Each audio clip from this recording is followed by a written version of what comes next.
Hello everyone, how are you all? I hope you all are safe at your place. Welcome to the channel Physics Junction by TK Khural. I'm back with the last topic of unit gravitation, which is weightlessness. कि weightlessness क्या होता है? So by definition, it is a situation in which the observed weight of the body becomes zero.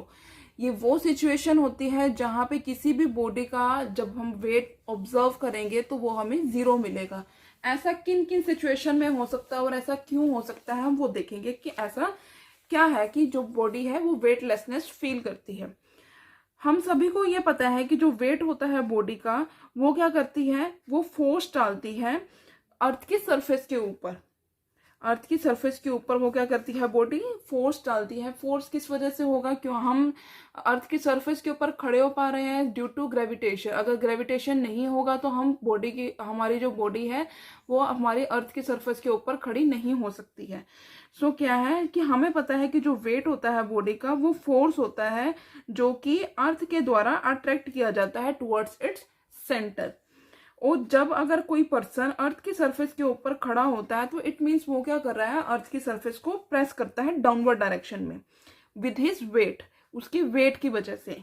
और similarly जो surface होती है अर्थ की वो क्या करती है, दोबारा से उस बॉडी पर रिएक्शनल फोर्स जो है अप्लाई करती है. उस बॉडी पर रिएक्शनल फोर्स अप्लाई करती है या फिर उसके ऊपर अपोजिट डायरेक्शन में फोर्स अप्लाई करती है.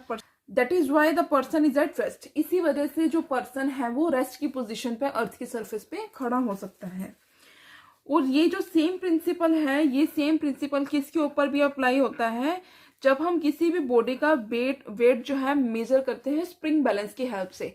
हमने क्या रखा किया हुआ है, जो स्प्रिंग बैलेंस है हमारा उसको हमने किसी भी, सपोज करो हमने उसे अपनी सीलिंग के साथ किसी हुक में ज्वाइन कर रखा है और हम उसकी जो स्प्रिंग बैलेंस है उसके ऊपर हम किसी भी बॉडी का वेट मेजर कर रहे हैं. मीन्स हमने उसे, उस बॉडी को उसके ऊपर हैंग किया हुआ है उस स्प्रिंग बैलेंस के ऊपर. जब हम उस बॉडी का वेट वहां से लेंगे स्प्रिंग बैलेंस से तो हमें उसका वेट पता चलेगा जब तक कि वो जो हुक है वो सीलिंग के साथ अटैच है. बट अगर इन केस अगर हमने वो जो स्प्रिंग है वो हमने मिडल में से कट कर दी है, जहां से बॉडी हैंग हो रखी है हमने उस जो स्प्रिंग है उसे मिडल से कट कर दिया है, तो उस केस में क्या होगा कि जो बॉडी होगी वो क्या करेगी, अर्थ के सरफेस के टुवर्ड्स, अर्थ के टुवर्ड्स क्या है वो फॉल कर जाएगी, मीन्स वो गिर जाएगी बॉडी. तो उस स्टेट में बॉडी क्या है, फ्रीली फॉलिंग स्टेट में है, वो फ्रीली फॉल कर रही है. और हमें उस सिचुएशन में हमें जो बॉडी का वेट है वो पता नहीं चलेगा. क्यों? क्योंकि हमारी बॉडी जो है वो नीचे गिर चुकी है, तो उसकी कोई भी मेजरमेंट वेट की नहीं आएगी उस बॉडी की. मीन्स कि वो बॉडी क्या है, फ्रीली फॉलिंग स्टेट में थी, इसलिए हमें उस बॉडी का वेट पता नहीं चला है. हम लेके चलते हैं सैटेलाइट्स के केस में कि हमारे जो सैटेलाइट्स हैं हमें पता है कि वो अर्थ के अराउंड ऑर्बिटिंग कर रहे हैं. इस वजह से हमारे पास जो सैटेलाइट है और उस सैटेलाइट के अंदर जितने भी ऑब्जेक्ट्स प्रेजेंट हैं वो क्या है, उनकी जो एक्सेलरेशन होगी वो इक्वल हो जाएगी एक्सेलरेशन ड्यू टू ग्रेविटी के इक्वल, जिसकी वजह से अर्थ की उस सैटेलाइट के अंदर जितनी भी ऑब्जेक्ट्स प्रेजेंट होंगी वो अपनी फ्रीली फॉलिंग स्टेट में प्रेजेंट होंगी. उसकी वजह से क्या होगा कि हमारे पास कोई भी ऑब्जेक्ट जो है जो सैटेलाइट के अंदर प्रेजेंट है वो क्या करेगा, सपोज कि हमारे एस्ट्रोनॉट्स हैं वो क्या करते हैं कि जैसे वो स्पेस में जाते हैं, अगर हमारे जो एस्ट्रोनॉट्स जो स्पेस में जाते हैं उनकी सिचुएशन बहुत अलग होती है इससे, क्योंकि वहां पे एक्सेलरेशन ड्यू टू ग्रेविटी की वैल्यू 0 होती है. वो प्लेट में खाना नहीं खा सकते हैं, वहां पे सब कुछ हमें फॉल करती हुई चीजें दिखाई देंगी, हवा में चीजें दिखाई देंगी, हमें ऐसा कोई बैठा हुआ नहीं दिखेगा वहां पे.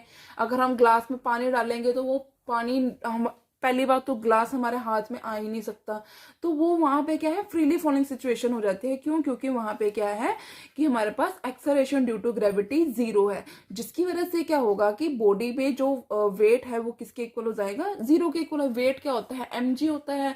अगर g ही हमारा 0 है तो वेट क्या होगा उस केस में 0. तो ये होती है हमारे पास वेटलेसनेस. इसके अलावा एक और एग्जाम्पल हम लेके चल सकते हैं कि जैसे हमारे पास लिफ्ट्स हैं, लिफ्ट हमारी जा रही है, हमने क्या कर रखा है, लिफ्ट तभी मूव करती है जब हमने उसको एक साइड से किसी हुक के साथ कनेक्ट कर रखा है, एक वायर के थ्रू उसे कनेक्ट कर रखा है, वो तभी हमें फ्लोर वाइज हमें क्या करती है, वहां पर लेके जाती है। बट अगर इन केस के हमने उस लिफ्ट के अंदर क्या रखा हुआ है कि एक स्प्रिंग बैलेंस रखा हुआ है उस लिफ्ट के अंदर, वेट मैचिंग, या फिर हमने कोई वेइंग मशीन रखी हुई है, तो उस केस में क्या होगा कि अगर सपोज करो कि उस लिफ्ट का जो हुक है ऊपर से टूट जाता है, वायर डिस्कनेक्ट हो जाए, वायर वहां से टूट जाती है, तो उस केस में क्या होगा, लिफ्ट जो है फ्रीली फॉल सिचुएशन में आ जाएगी। उस कंडीशन में उस लिफ्ट के अंदर जो भी हमारा वेट मेजर करने के लिए हमने जो भी वेइंग मशीन रखी है, या फिर हमने अगर कोई स्प्रिंग बैलेंस रखा है, तो वो भी क्या होगी, हमें वेट उस केस में क्या देंगे, 0 देंगे। क्यों? क्योंकि वो फ्रीली फॉलिंग सिचुएशन में कंडीशन में चला गया है, ग्रेविटी वहां पे 0 हो चुकी है। तो ये हमारे पास क्या है, वेटलेसनेस होती है। अब इस वेटलेसनेस की वजह से क्या क्या प्रॉब्लम्स हो सकते हैं वो देखते हैं। सबसे पहले प्रॉब्लम क्या है कि अगर हमारे अर्थ की सरफेस के ऊपर ये सिचुएशन आ जाए कि हमारे पास ग्रेविटी की वैल्यू 0 हो जाती है, तो उस केस में ना तो हम बैठ पाएंगे, ना हम खाना खा पाएंगे, ना हम पानी पी पाएंगे, क्योंकि वहां पे ग्रेविटी अगर 0 हो जाएगी तो हमारे पास वेट क्या होगा, 0 हो जाएगा। सेकंड पॉइंट क्या है कि अगर हमारे पास वेटलेसनेस की सिचुएशन होगी, उस केस में क्या होगा कि हमारे जो एस्ट्रोनॉट्स हैं वो स्पेसक्राफ्ट के अंदर क्या है, मूव ही नहीं कर पाएंगे। मूव ही नहीं कर पाएंगे तो उन्हें ऐसा लगेगा कि वो क्या कर रहे हैं, जो सीलिंग है क्रैश कर जाएंगे। क्रैश इन द सेंस कि उनके टक्कर लग जाएगी, मतलब इस तरह से सिचुएशन हो जाएगी। और हमारे पास थर्ड पॉइंट क्या है कि जैसे हम एक्सपेरिमेंट करते हैं सिंपल पेंडुलम का, सिंपल पेंडुलम का हमारे पास जो एक्सपेरिमेंट होता है उसमें हम क्या करते हैं कि हम काउंट करते हैं और टाइम को नोट करते हैं, टाइम पीरियड निकालते हैं उसके अंदर। तो हमारे पास उस केस में जो आंसर मिलता है वो होता है T is equals to 2π√L/g। अगर हमारे पास वेटलेसनेस है, मीन्स कि अगर if G is equals to 0, weightlessness है तो G 0 होगा। अगर G ही हमारे पास 0 होगा तो हमें T की वैल्यू क्या मिलेगी, infinity. Something over 0 is equals to infinity. तो उस केस में हमें जो टाइम पीरियड है वो मिलेगा ही नहीं। तो ये हमारे पास जो एक्सपेरिमेंट है सिंपल पेंडुलम का, ये पॉसिबल ही नहीं हो पाएगा। और so that was it for today's video. ये वीडियो काफी छोटी होने वाली है क्योंकि हम एक सिंपल जो लास्ट टॉपिक है वेटलेसनेस सिर्फ वो कर रहे हैं, क्योंकि बाकी हमारे यूनिट के सारे टॉपिक्स कंप्लीट हो चुके हैं और इसी टॉपिक के साथ हमारा यूनिट ग्रेविटेशन भी कंप्लीट हो जाता है। इसके बाद हम करेंगे कुछ इंपॉर्टेंट क्वेश्चंस इस यूनिट के रिगार्डिंग, जिनको कि मैं शॉर्ट वीडियो की फॉर्म में आपके साथ डिस्कस करूंगी। आपको मेरी वीडियो अच्छी लगे तो मेरी वीडियो को लाइक करना, शेयर करना, मेरे चैनल को सब्सक्राइब करना, ताकि ज़्यादा से ज़्यादा लोगों तक ये वीडियो पहुंच सके, मेरी वीडियोस पहुंच सके और ज़्यादा से ज़्यादा लोग इसका फ़ायदा उठा सके। Thanks for watching.